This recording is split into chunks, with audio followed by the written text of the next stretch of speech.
Basically, about 3 to 4 weeks before a show starts, we've gotten all the sets designed, you know, all the costumes laid out and everything. And then we start building each piece. Everything's built here from scratch, you know, in the shop spec here. There was a guy in Salisbury years ago who thought the reason there was a loading dock on the theater was because just the way we ordered the scripts from New York, right before the show opened, the truck would back up to the loading dock at midnight. We'd unload the sets and the costumes and the props, put them on stage and do the show. But everything is built here from scratch. In other words, I'm the designer here, so when we first start rehearsals on the show, before we ever get going hard, I've already done the drawings. This is what the sets are going to look like. And pieces are stored back here of basic flats and platforms and stuff, but everything's built from scratch as we go along. With this production, we always have 2 weekends of open work sessions on Saturday and Sundays for volunteers to come in, for the cast to come in. We have some Piedmont Players people that this is what they do for fun, is they come in, they help build the sets, and they change the sets and the crews backstage and things like that.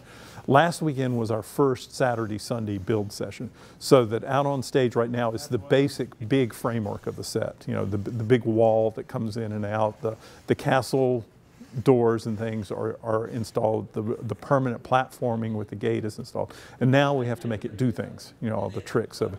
It has to light up, doors have to slide and revolve in this show. Big musicals have lots and lots of moving pieces. This one's real complicated, you know. Not as complicated as some as we've had in the past, but the big problem right now in New York with Broadway shows is the producers have learned it's kind of like Magic Mountain at Disney World. If you build something big and massive for $13, $15 million, you have to go to New York and see it, or you have to go to the Blumenthal Center and Belk Theater in Charlotte to see the big monster tours.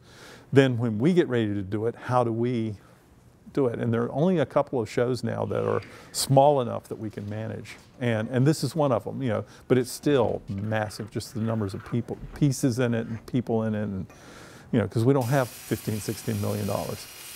So we come up with our own productions. So this production will, while it will look like Spamalot, it's our own unique production that we developed with our cast, our people, our crews and stuff. So.